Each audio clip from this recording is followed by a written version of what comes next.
इस मोबाइल का सौदा कर लिया, इन्होंने कहा 10,000 रुपए में मुझे बेच दो। मैंने कहा ठीक है, मैंने बेच दिया, हमारी बात हो गई।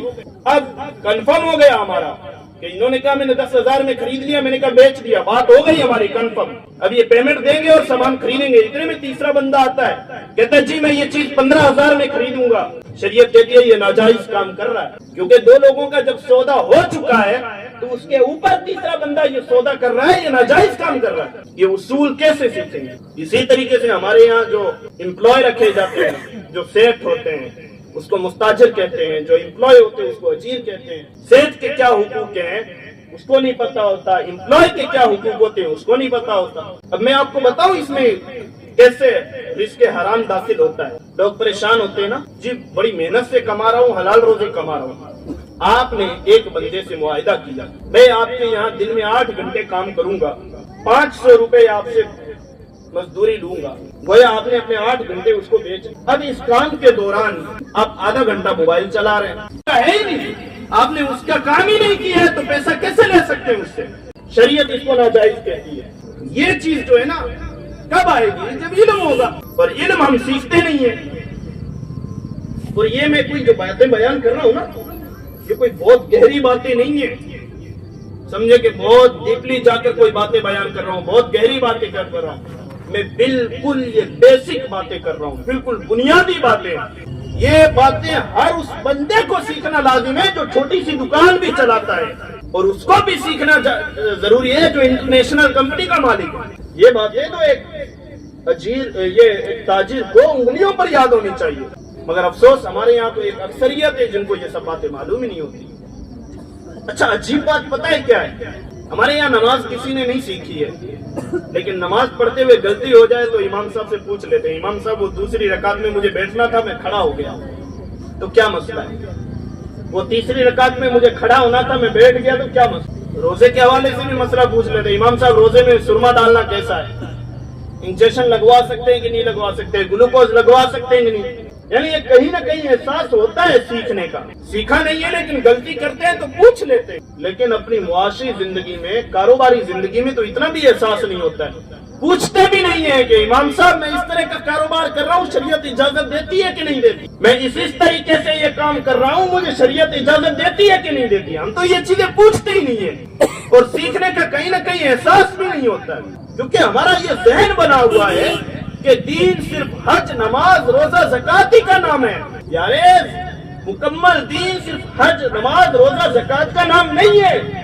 हज, नमाज, रोजा, ज़कात ये दीन के अरकान है, मुकम्मल दीन ये नहीं है। दीन बस यहीं तक महदूद नहीं है, दीन की ये लिमिट नहीं है, बल्कि दीन हाकिम है, दीन हम पर हुक्मरान है। हमारी जात पर भी दीन हाकिम है, हमारे घर पर भी दीन हाकिम है, हमारी दुकान पर भी दीन हाकिम है, हमारे ठेले पर भी दीन हाकिम है, हमारी फैक्ट्री पर भी दीन हाकिम है। हर जगह, हर मामले में, हमारे हर लम्हे हमारे ऊपर दीन अफसर है, दीन हाकिम है। और हमारी जिंदगी पर बस दीन ही का हुक्म चलेगा। अल्लाह फरमाता है इनिल हुक्मु इल्ला लिल्लाह, हुक्म तो सिर्फ अल्लाह का है। सुभान अल्लाह। हुक्म अल्लाह पाक का चलेगा, अल्लाह पाक के प्यारे हबीब सल्लल्लाहु अलैहि वसल्लम का चलेगा। लिहाजा ये हकाम हमें सीखने चाहिए। फिर उसके साथ साथ बंदा जब ये हकाम सीख लेता है तो फिर अल्लाह से डरते हुए उसके मुताबिक अमल करता है, और जब सीखता नहीं है तो फिर डर भी नहीं आता है। यानी महबूब सल्लल्लाहु अलैहि वसल्लम ने फरमाया फ़हाज़ा बिअफ़ज़लिल मनाज़िल, यानी इल्म दीन सीख कर जो कारोबार करने वाला है ना, ये इल्म सीख कर कारोबार करने वाला ये अफजल रुतबे वाला है। हजरत अब्दुल्लाह इब्न मुबारक रहमतुल्लाह अलैह हमारे बुजुर्ग कैसे कारोबार किया करते थे, हमारे मशाइख कैसे कारोबार किया करते थे, आइए देखते हैं। क्या अंदाज था यार बुजुर्गों का कारोबार करने का। ऐसा नहीं है कि उलमा कारोबार नहीं करते, हमारे अकादरीन बड़े बड़े बिजनेसमैन थे। आज तो क्या है, अब्दुल्लाह इब्न मुबारक इतने बड़े बिजनेसमैन थे, आप इतनी कीमती लिबास पहना करते थे कि बादशाह भी नहीं पहनते थे। और आप कभी कभी फरमाते थे कि अल्लाह ने अगर मुझे ये माल ना दिया होता तो ये बादशाह मुझे अपने हाथ का रुमाल बना लेता। इमाम आजम अबू हनीफा की फैक्ट्री में उस वक्त 500 मजदूर काम करते थे। उस वक्त 500 मजदूर इमाम आजम अबू हनीफा की फैक्ट्री में काम करते थे। अब सोच सकते हैं इमाम आजम अबू हनीफा कितने बड़े ताजिर होंगे, लेकिन इनका अंदाज कैसा था। अब्दुल्ला इब्न मुबारक रहमतुल्लाह तआला अलैह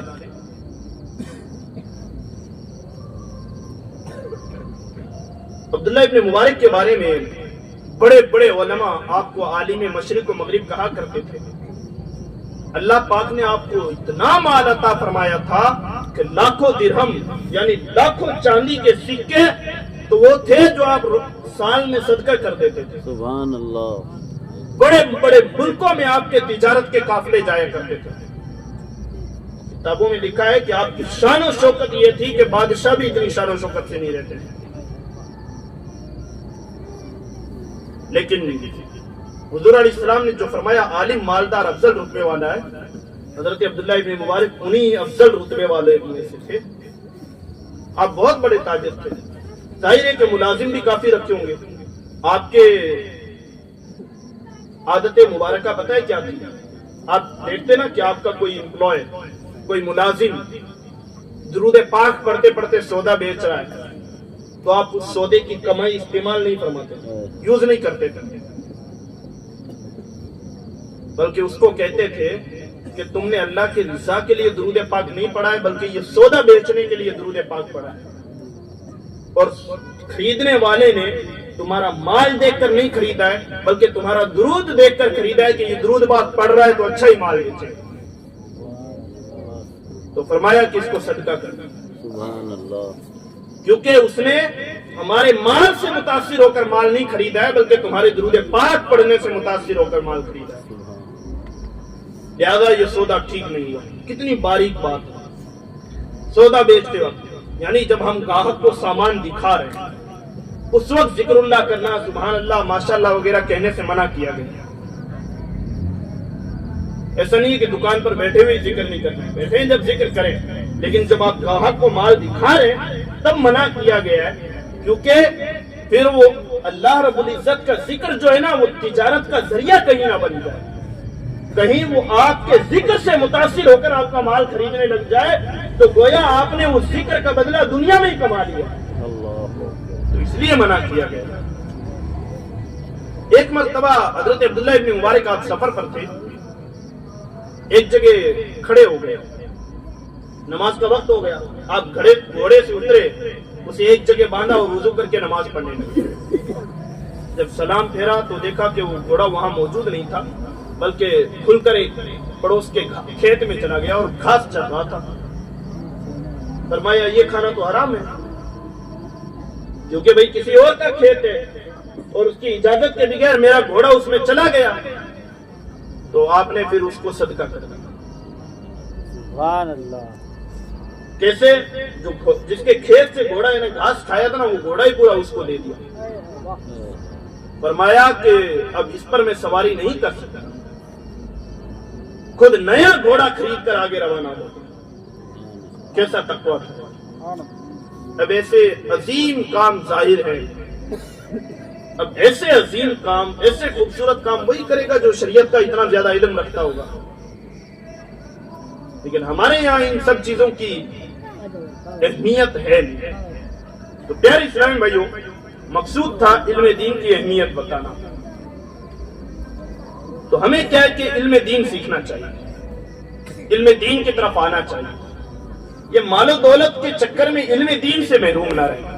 माल कमाए, इसमें कोई दो राय नहीं, लेकिन इल्म दीन सीखना जरूरी। हम क्या है कि इल्म की तरफ तवज्जो नहीं देते, वरना जिंदगी की हकीकत क्या है यार, इस्लाम में कितना भी माल कमा लें, कितनी भी दौलत कमा लें, कितनी भी ऐशो इशरत की जिंदगी गुजार लें, आखिर एक दिन मर तो जाना ही है। और इंसान कितना ही कमा ले यार, खानी तो उसने 2 रोटी होती है, पहनना तो एक कपड़ा ही होता है, रहने के लिए तो उसको एक छत ही चाहिए होती है। और क्या करेगा वो? लाखों करोड़ों रुपए बैंक बैलेंस में जमा, बैंक बैलेंस बना के रखा है, अब उसको ये भी नहीं पता इसमें हलाल कितना है, हराम कितना है। तो वो माल उसके लिए वबाले जान नहीं बन जाएगा यार, कयामत के दिन उसका हिसाब देना भारी नहीं पड़ जाएगा। ये हराम माल जहन्नम में जाने का सबब नहीं बन जाएगा यार। کیا حقیقت ہے زندگی کی اور ہماری کیا حقیقت ہے؟ میں آپ کو ایک واقعہ بتاتا ہوں. امام قرطبی رحمت اللہ تعالی علیہ نے بہت بڑے محدث و مفسر گزرے ہیں. آپ نے پچھلی قوموں کا ایک واقعہ لکھا ہے. فرماتے ہیں کہ ایک شخص تھا، مالدار تھا، اس کا انتقال ہو گیا. اب وراثت تقسیم کرنے کا وقت آیا، مال بٹنے کا وقت آیا تو دونوں بھائی آپس میں لڑنے لگے. وہ کہ میرا اتنا حصہ ہے، وہ کہ میرا اتنا حصہ. مکان کو لے کر لڑ رہے تھے کہ یہ اتنا مکان مجھے آئے گا، اتنا مکان مجھے آئے گا. یہ بلا اب بھی پائی جاتی ہے، وراثت کو لے کر لوگ جھگڑ رہے ہیں اور والدین بھی بعض اوقات کلیئر کر کے نہیں جاتے تو پھر اولادیں لڑتی رہتی ہیں. چاہیے کہ وراثت کے معاملات پہلے ہی کلیئر کر کے جانے چاہیے، سب بچوں کو بیٹھا کر کے تمہارا کون سا حصہ ہے، تمہارا کون سا حصہ ہے، تاکہ والدین سے کے دنیا سے جانے کے بعد اولادوں کے اندر نفرتیں اور جھگڑے اور لڑائیاں پیدا ہوں. اب وہ دونوں کیا ہے کہ لڑ رہے تھے. اتنے میں اللہ رب العزت نے اس مکان کی ایک دیوار کو بولنے کی طاقت عطا فرمائی.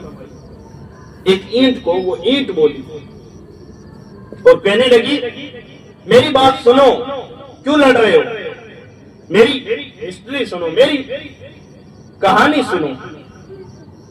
کہا کہ تم جانتے ہو میں کون ہوں؟ کہا نہیں جانتے. کہا سنو میں بتاتی ہوں میں کون ہوں. کہا میں بہت بڑا بادشاہ تھا، میری حکومت تھی، دولت تھی، فوج تھی، لشکر تھا، محل میں رہتا تھا، میرے پاس بہت کچھ تھا. میرے ایک اشارہ ابرو پر گردنیں اتر جاتی تھی. اتنا پاورفل حاکم تھا. پھر کیا ہوا؟ موت آئی اور موت نے مجھے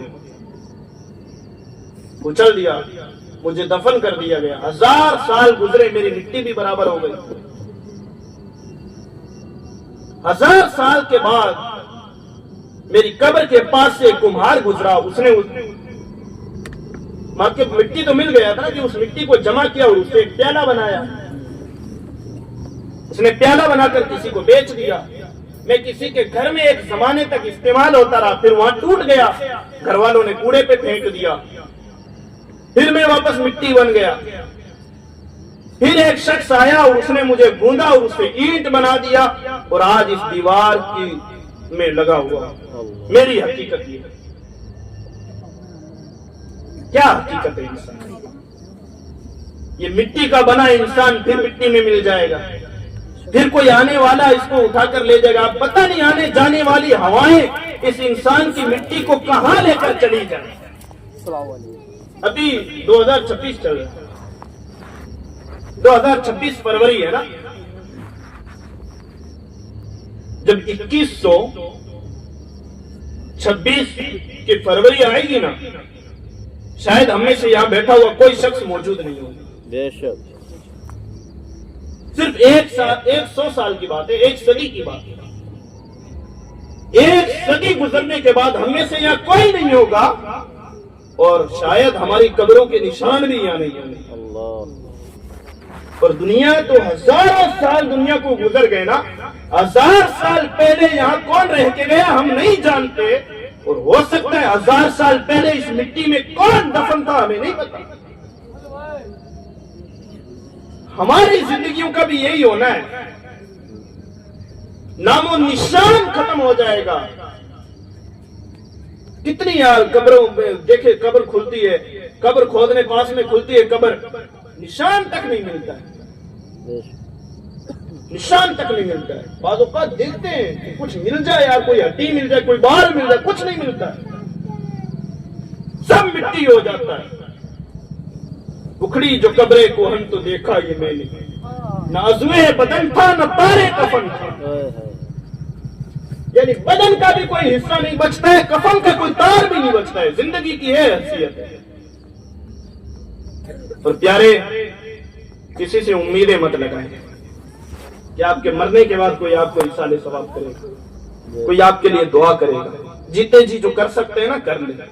اور یہ زندگی کا بھروسہ نہیں ہے، کب موت آ جائے ہم نہیں جانتے. और कब बुलावा आ जाए ये नहीं जानता। जवान जवान मौतें हो रही हैं, अचानक मौतें हो रही है, हार्ट अटैक से मौतें हो रही है, एक्सीडेंट से मौतें हो रही है। एक नौजवान घर में माँ बाप को गालियां देकर नाराज करके उनसे लड़ से निकलता है, गुस्से में घर से निकलता है। शाम को उसी नौजवान की कुचली हुई लाश किसी ट्रक के नीचे से घर पहुंचती है। तौबा की तौफीक भी नहीं मिलती है। ये ऐसे वाकयात हमें इबरत नहीं देते यार? क्या इन वाकयात से हमें इबरत नहीं हासिल करनी चाहिए कि मैं भी तो कभी भी मौत के घाट उतर सकता हूँ। मेरी कोई रात कब्र की पहली रात हो सकती है और कब्र की पहली रात का हम तस्वुर भी नहीं कर सकते। तो प्यारे, किसी से ना उम्मीद रखें, कोई किसी को याद नहीं करता। वो किसी ने कहा था मिट गया मुश्ताक दिल से यादें रंगे रफ्तगां, फूल महंगे हो गए कब्रें पुरानी हो गई। कौन किसी की कब्र पर जाता है और कौन